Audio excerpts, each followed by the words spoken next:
welcome to the Solar Astrology Podcast. I'm Ambra, and And I'm I'm joined Amia. with Amia. And today's episode is going to be about the zodiac sign of Virgo. Today we are recording is the 20th of September 2023, and it's 10:38 a.m. of Central Eastern European time.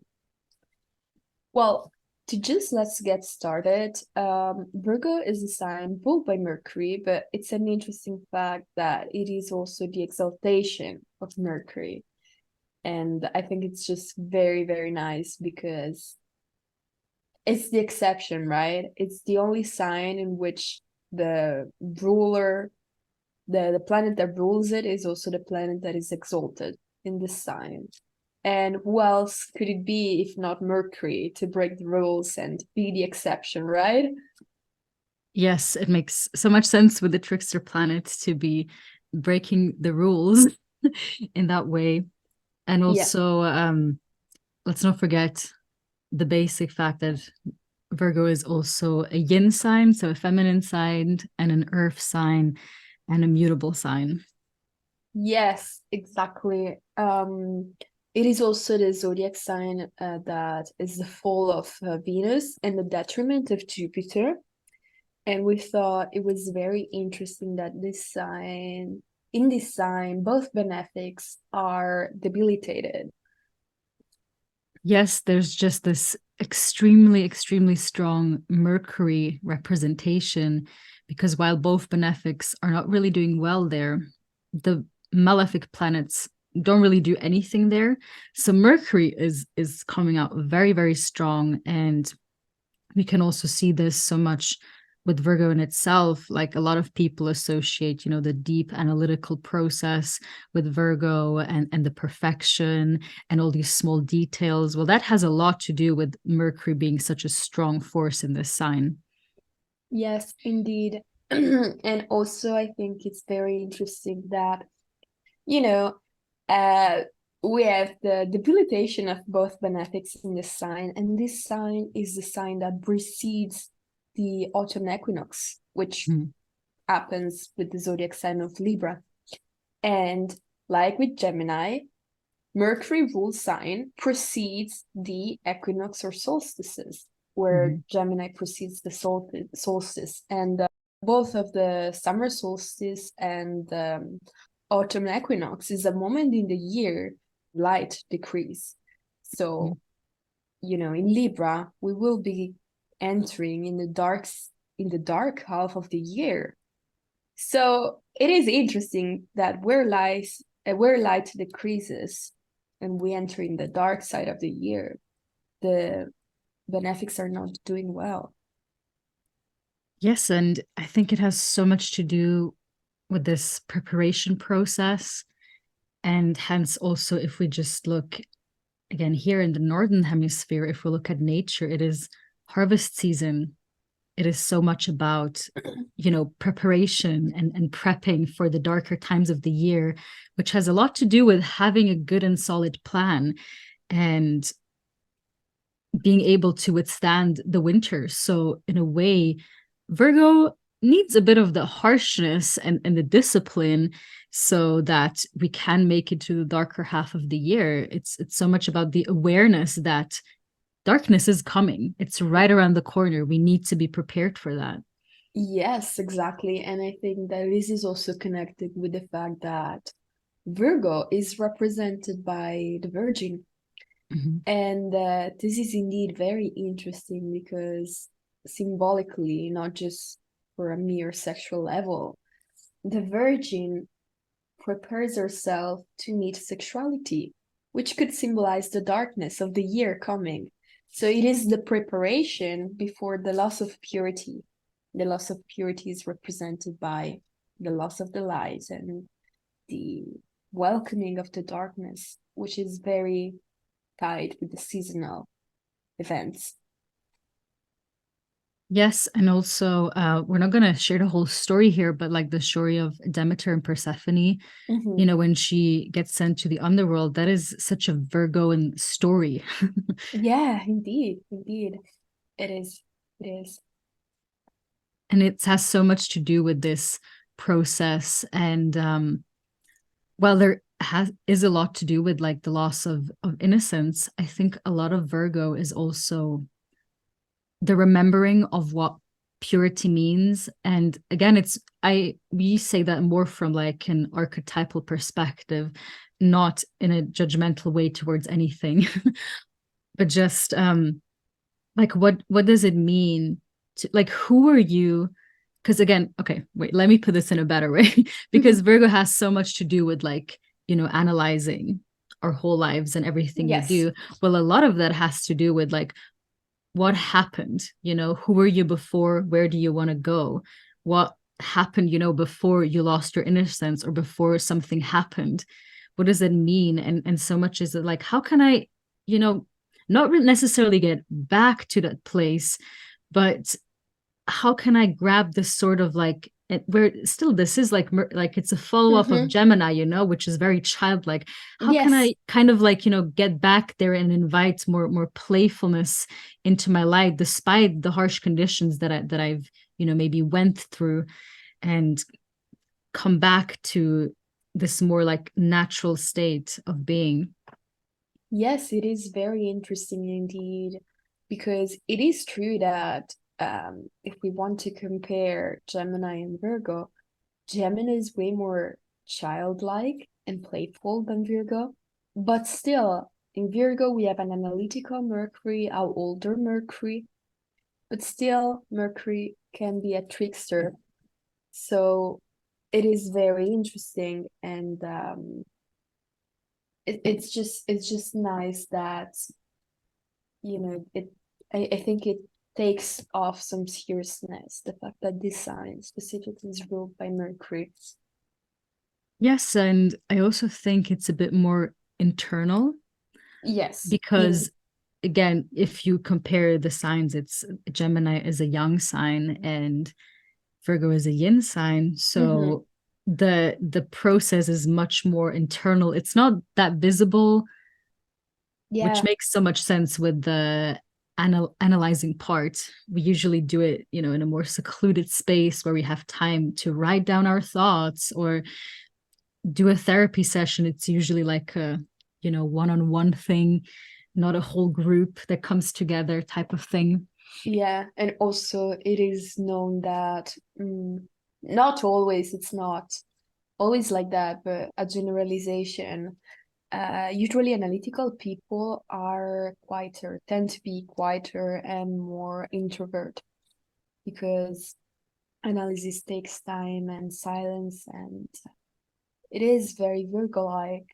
And also I think that, you know, the earth element is perfect for Virgo, because let's remember that earth gives to the sign a practical side. So it is very grounded, very realistic, very objective. And those are amazing if you're trying to analyze something. I mean, an analytical sign could not be a water sign. A water sign could be too much influenced by emotions. But I think that Virgo is a perfect combo for people really analytical, because again, it's a combination with Mercury, which is analytical in nature, and the element of Earth that gives so much objection, realism, and grounded facts. Yes, and in a way, it's like you need that seclusion to be contemplative, to Yes. be able to really think things through, because this world is filled with so much information, especially nowadays, right, with the internet. And this is perhaps, a bit of a shadow side of Virgo, where it can just take in information, more information, more information, and then it lands in analysis paralysis, which is a very Virgoan word in itself.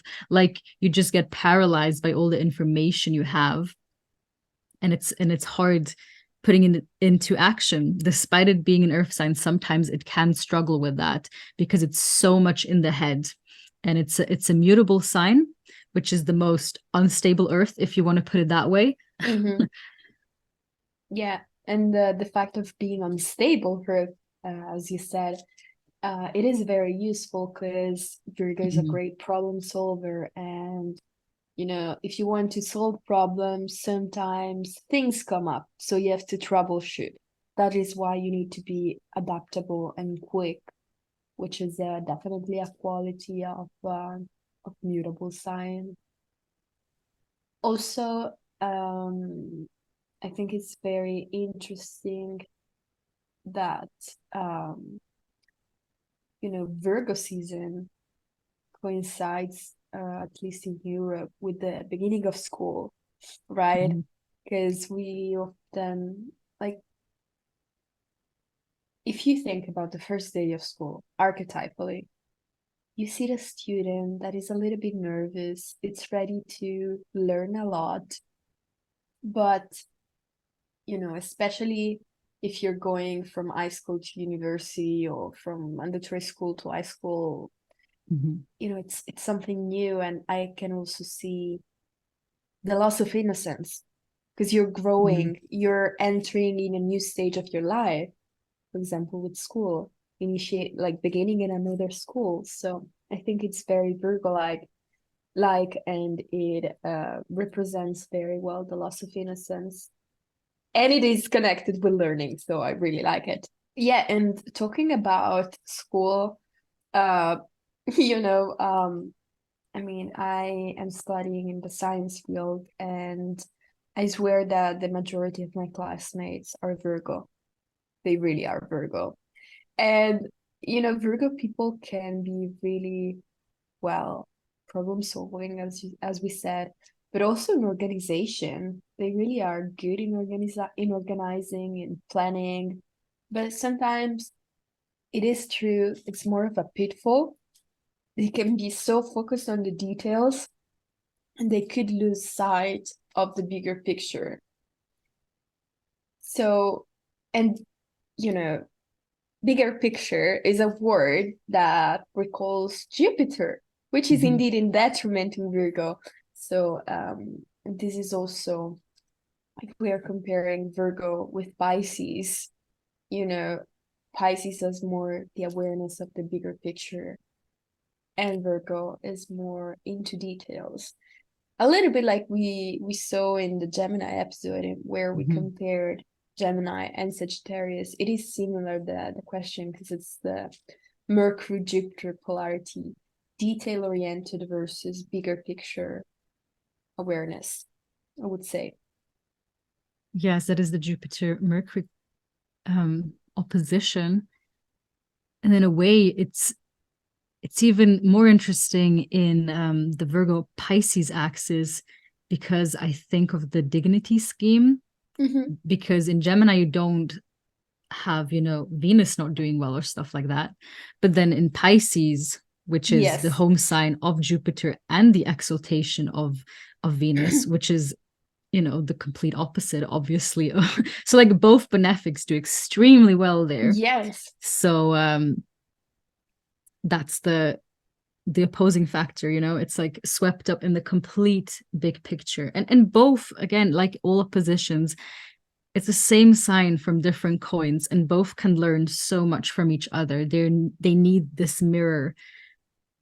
Yeah, I do agree. And I think between Pisces and Virgo is very beautiful that, you know, Pisces being the exaltation of Venus is more, yes, aware of the bigger picture, but also it knows how to find beauty and poetry in the wall. In and Virgo sometimes strive for perfection, but it lacks of that beauty and inspiration. And sometimes there is also beauty in imperfection, Mhm. but Virgo is not really good in acknowledging that and tries to strive for material, practical perfection, or also, intellectual perfection without giving room for small incoherences, for example, that whoever can come from the human nature. And I think Pisces is way better in acknowledging that imperfection from human nature are inevitable, and it is very able to find beauty and poetry in the complexity. Yes, Virgo can very much be a sign that sees the glass half empty rather than half full, Mm-hmm. because it's so, and again, we need this, right? But there's so much a focus on the essential. And Virgo sometimes can be a sign that sees the glass as rather half empty than half full. And that is because it is so much about the essential, which is important. We need to focus on the essentials a lot of the times, but then it forgets to rule out all the other things.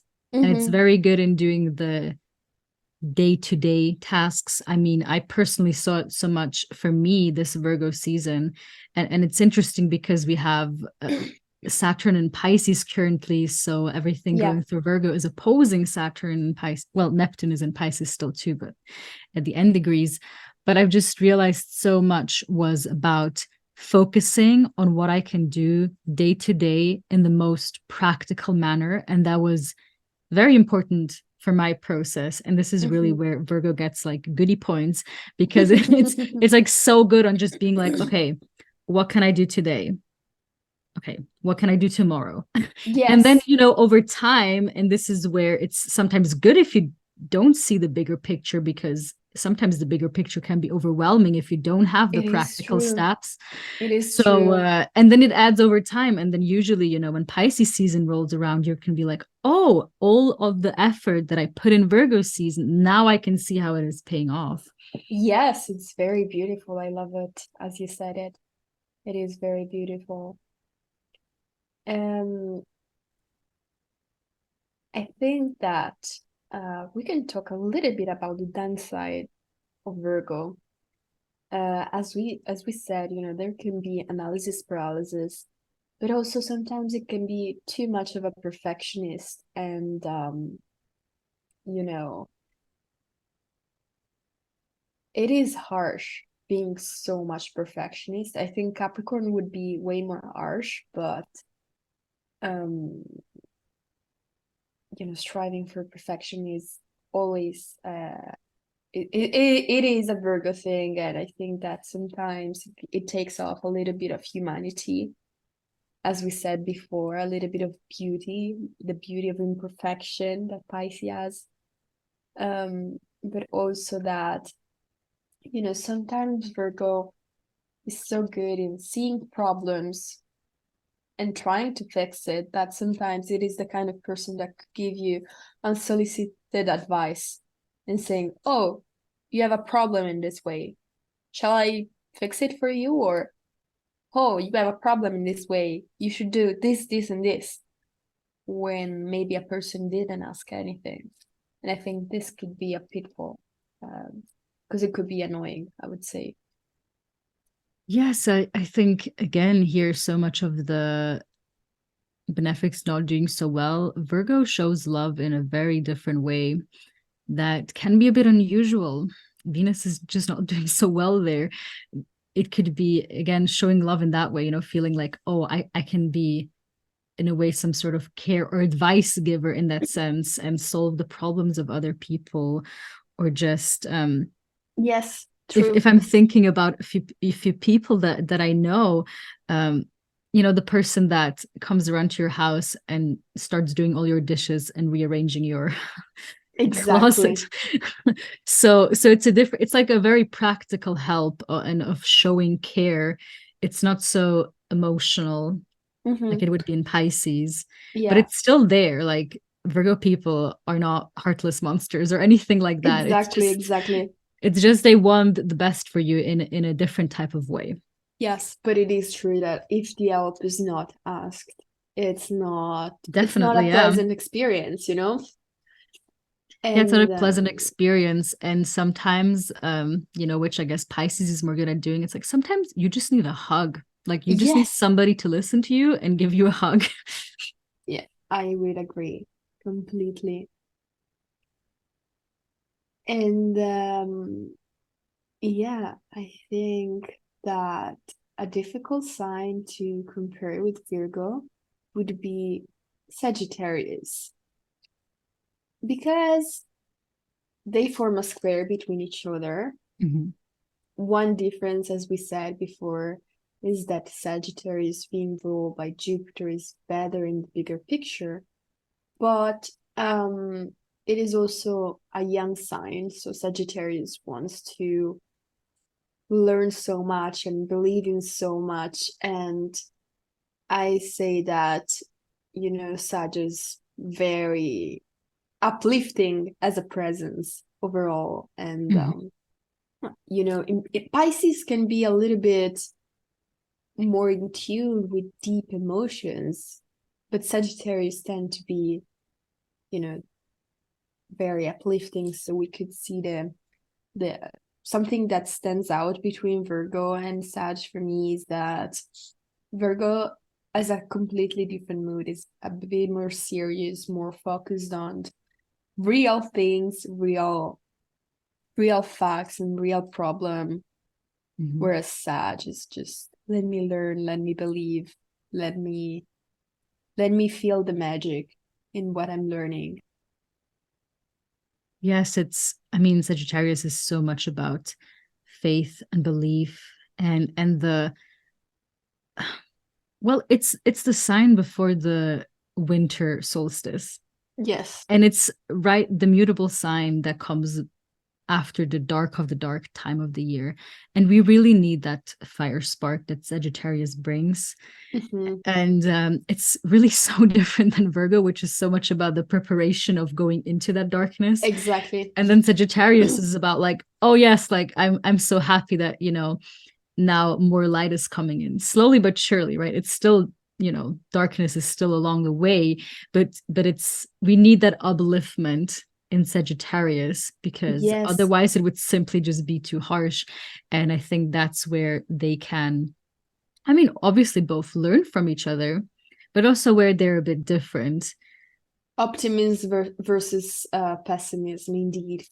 Because, yeah, as you said, Sag comes before the winter solstice. So, after the winter solstice, the light increases. And it's the same for Pisces. Pisces comes before the spring equinox. So, Pisces comes exactly before the beginning of the light half of the year. So, Mercury ruled signs are way more pessimistic than Jupiter ruled sign. Jupiter ruled sign are waiting for the light, literally, to come. So Yes, it's yes, and you completely need different that. mindset. Yeah, Mm-hmm. we need that in dark times.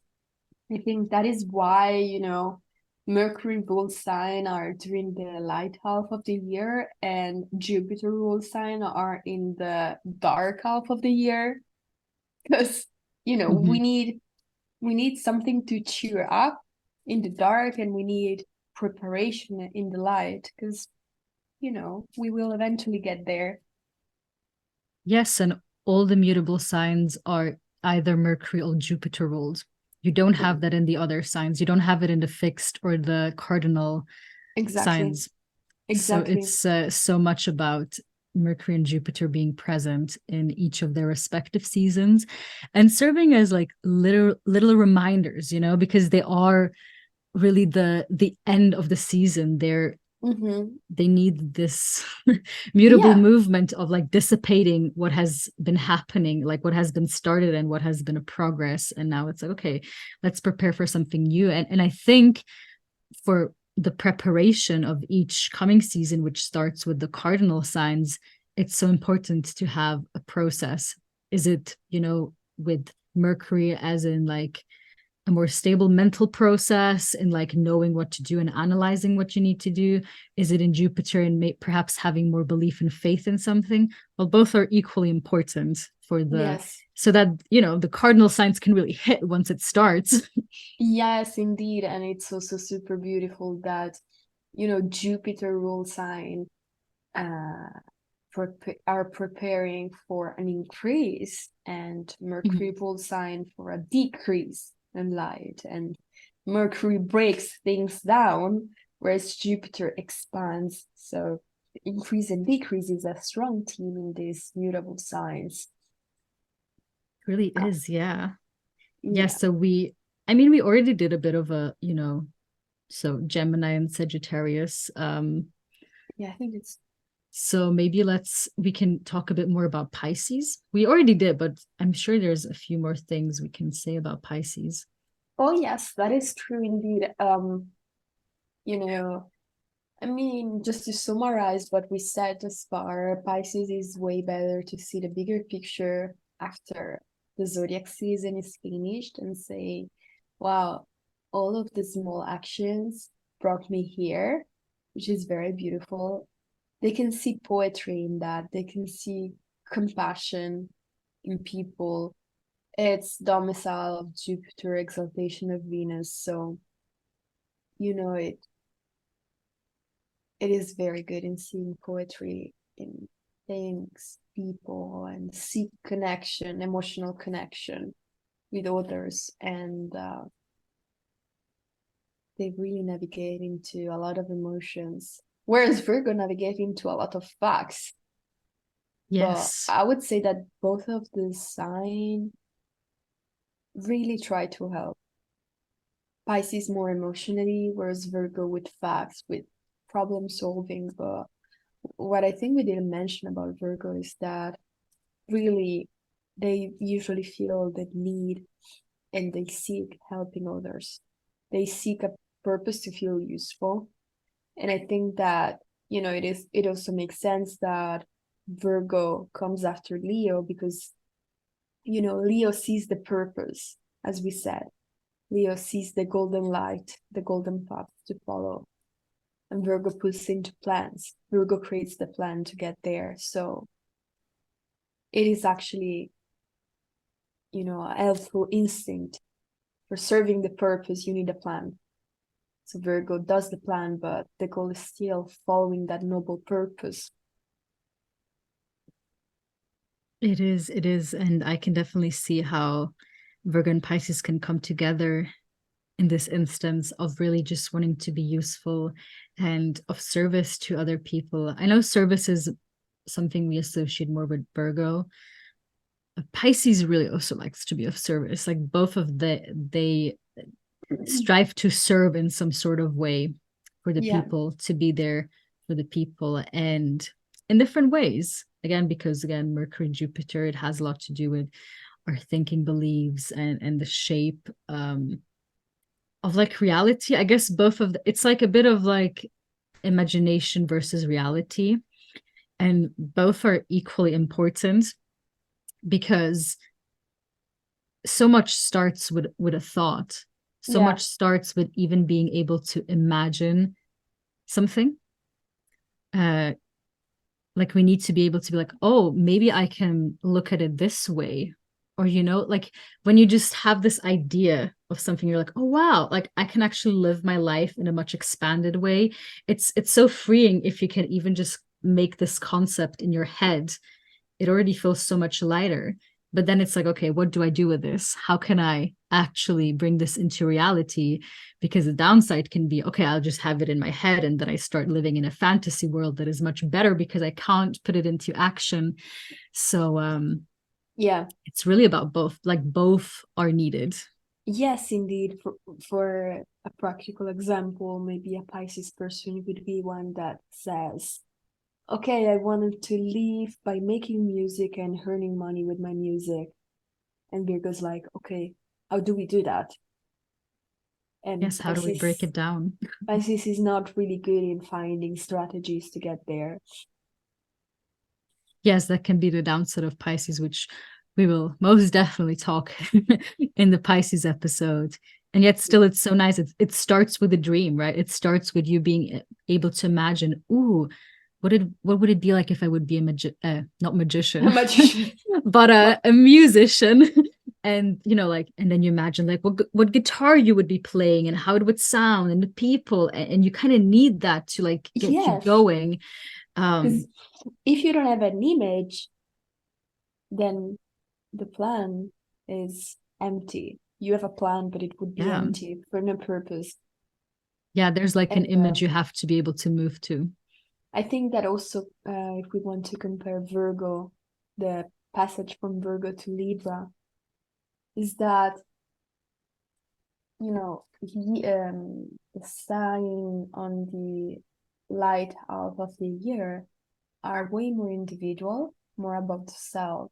Mhm. And after Libra, the dark side of the year begins, and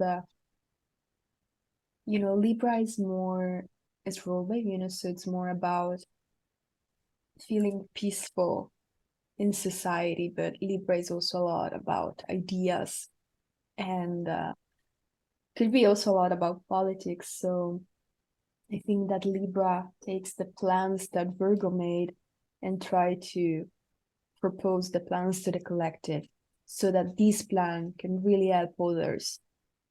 I think that this is the crucial passage from Virgo to Libra. As we said before, maybe Virgo sometimes can give unsolicited advice.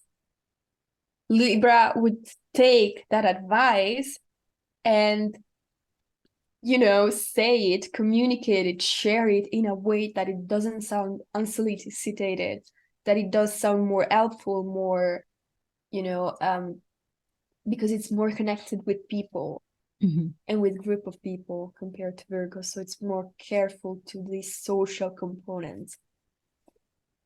Yes, in general, the first 6 signs are much more individualistic compared to the other 6 sign in the latter half of the year. And it's also so significant. And we're going to talk also about that much more in the Libra episode, but it's like the first sign that gets an opposition of a sign that we have already talked about, which is Aries. So it's like, oh, there's another. It's not just about the self anymore. It's about other people and how they influence us, which is indeed. also so needed. And this really is the further process of also the zodiacs. Yes. Oh, sorry. No, continue. Well, no, I was just excited because I got in my mind a perfect example. So, okay, so Virgo would be the scientist, and Libra would be the science communicator, people that make content about science, for example, on the internet, or on, they give presentation that are understandable by a larger group, by a larger public. Virgo is really good at doing science, for example. It's just an example, but Virgo is really good at doing science. Libra, maybe it's not that good of a scientist, but communicate such a useful discoveries, such a exciting facts to the public. It's called the scientific communicator.